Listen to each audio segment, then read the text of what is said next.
Good morning, everybody. I'm very happy to discuss how to write a lesson plan for science subject.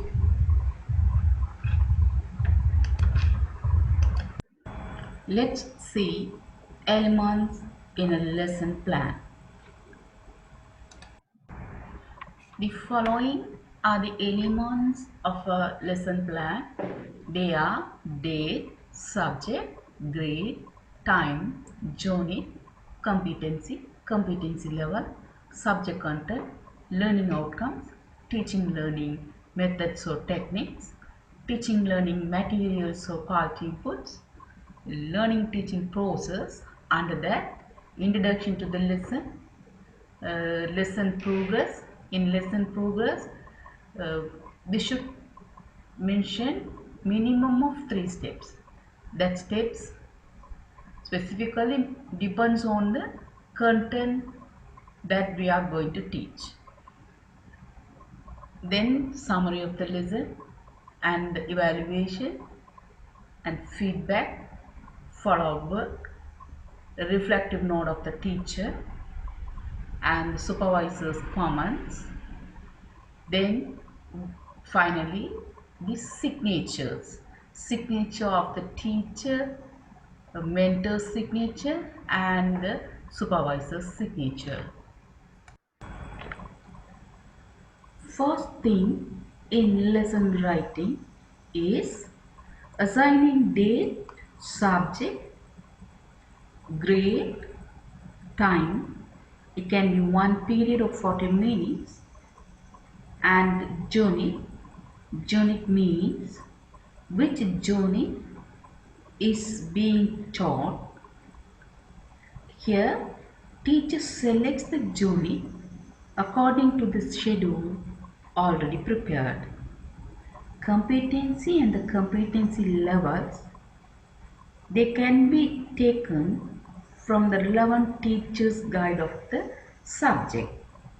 For example, in this lesson, the unit 4 is under the competency of 2.0 and the competency level, each competency has normally 2 or 3 competency levels.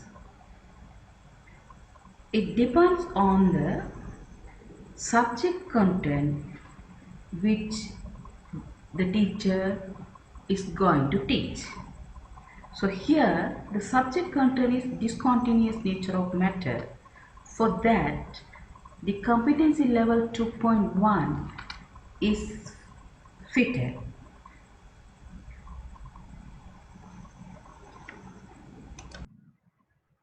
Learning outcomes.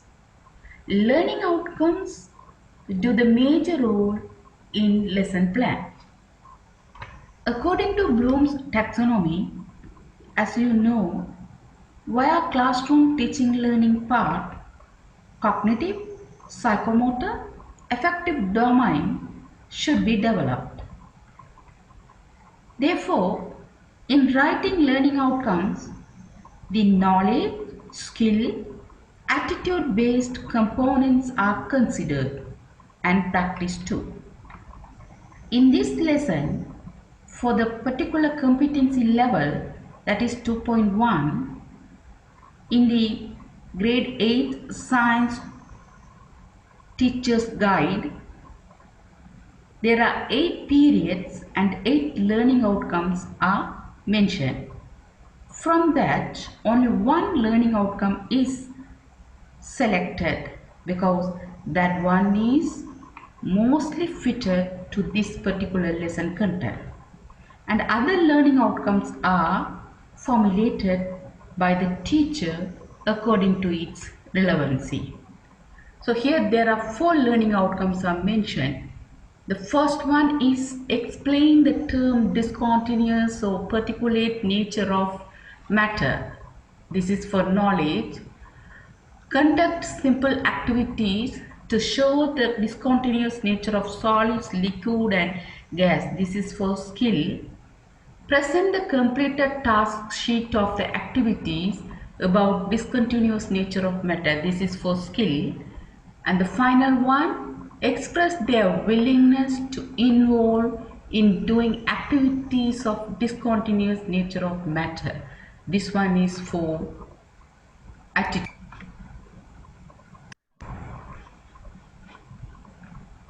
This is teaching learning methods and techniques.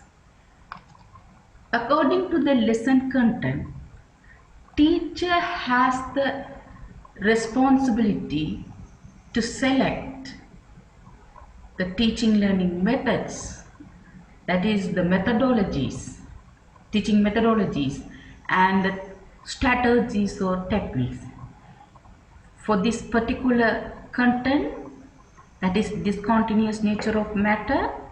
To learn these, here discussion, guided discovery, demonstration are selected as teaching methods, and the group questioning presentations are used as the technique. Then teaching learning materials or the quality inputs. Here word cards, flashcards, marble balls, white chalks, red ink, watch glass, beaker, small amount of potassium permanganate crystals, body spray or joysticks or NO2 gas poked in a test tube, writing pens, demi sheets, relevant video clips, laptop, multimedia. These are used as the learning materials or quality inputs. This is the learning teaching process. This is actually teacher enters to the core part, that is the main part of the teaching learning activity. So the first one is the introduction to the lesson. This is lesson introduction part. Teacher introduces lesson to the students by recalling prior knowledge of students related to the content which they are going to study. It can be done by using flashcards, word cards, small games, or doing simple activities. Here, students have already known about what is matter, the categories of matter, example for them, and the main one, matter is made up of very tiny particles. The knowledge that matter is composed of tiny particles should be reinforced to take this lesson easily. Therefore, teacher arranged 3 activities for solid, A4 paper, and a chalk piece. For liquid, color potassium permanganate solution. By doing these activities with the help of students, teacher confirms the knowledge of particles which are building unit of matter. In lesson progress part, the step 1, this is to implement the first learning outcome of the lesson. The learning outcome is students will be able to explain the term discontinuous nature of matter.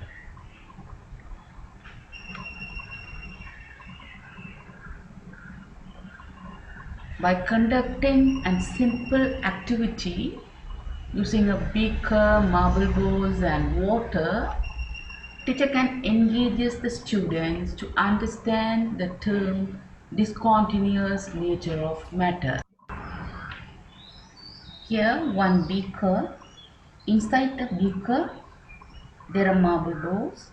They are very tightly arranged to one level. Teacher asks the questions The students observe the marbles level in the beaker, and I agree that they are very tightly packed inside the beaker. And then pouring water inside the beaker while keeping the level of water up to the level of marbles.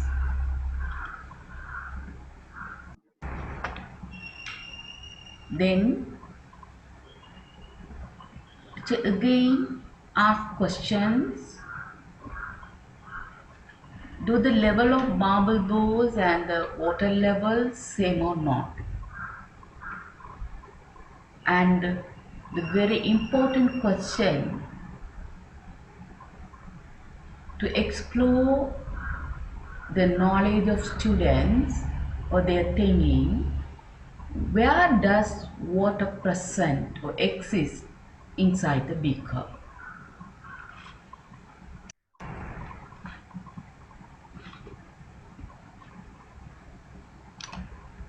According to their answers, teacher can explain the level, both level, the marble level and the water level, both are same. How is it possible? Because earlier inside the beaker, marbles are very tightly packed. That means there are no spaces among the marble balls. So how does water exist? So to exist the matter, water is one category of matter. It should have has space. So how is it possible? So by asking these exploring questions, students already knew the matter is the collection of particles, and now they have known among the particles there are spaces. So that spaces are known, or that implies discontinuous, not continuous. There is discontinuation. So that discontinuation is exactly same as the spaces. So this is the discontinuous nature of, or the particulate nature of matter. Step 2. This step is related to the second learning outcome, that is, conduct simple activities to show the discontinuous nature of matter. This is actually skill-based learning outcome. In this step, students learn the discontinuous nature of matter by doing simple activities. Here, teacher facilitates them. This activity is to find out the discontinuous nature of solid, and this is for liquid. And in the case of gas, it can be done by the students by spraying few drops of perfume on the watch glass. This is to find out the discontinuous nature of gas. Here, nitrogen dioxide is used in the preparation of nitrogen dioxide, very much of care should be taken. So it is mostly done as demonstration by the teacher. This is step 3. The learning outcome of this step is present the completed task sheets of the activities about discontinuous nature of matter. So in this step, this is also this learning outcome is so two skill based one, and here the teacher guides the students to be ready for the presentation, and they get the chance to present what they have learned so far. Then there is a discussion among the students and the teacher and the students. They will finally get the clear knowledge about the what is discontinuous nature or particulate nature, the definition for that, and the matter, the categories of matter, the solid, liquid, and gas. All three have discontinuous nature. That means they are made up of particles, very, very tiny particles. Among the particles, there are spaces. These spaces we give the name discontinuous. So the discontinuous nature of matter is clearly learned by the students finally. So this is the summary of the lesson done by the teacher with the help of multimedia or device sheet. It is very important part because what did the teacher plan to be learned by the students so far is summarized here. This is the evaluation part. This is too important because it supports to confirm the achievement of learning outcomes by the students. Here, teachers should concentrate in making questions that should be from simple to complex and evaluate the learning outcomes correctly and in order.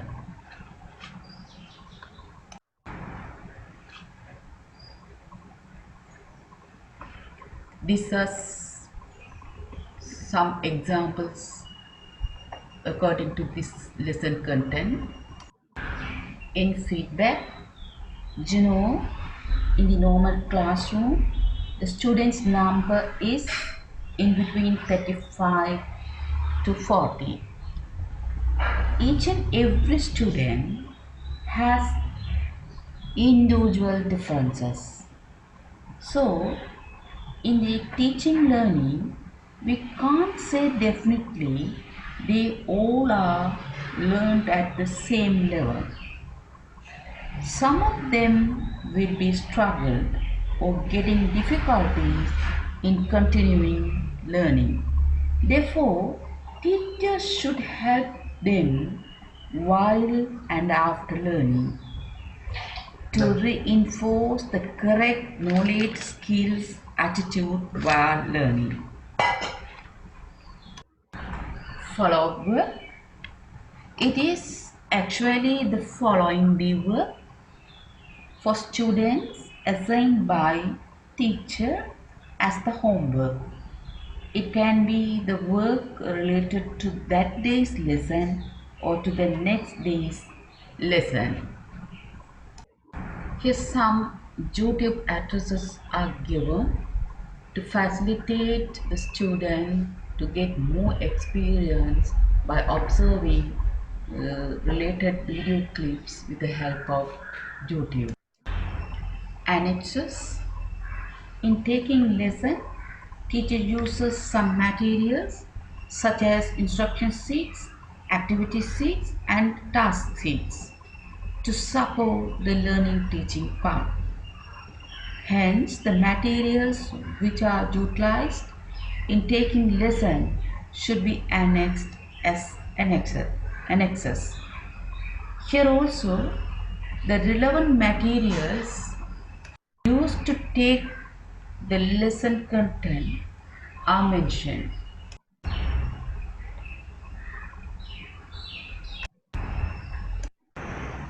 Reflective note. This is the most important one in the lesson plan.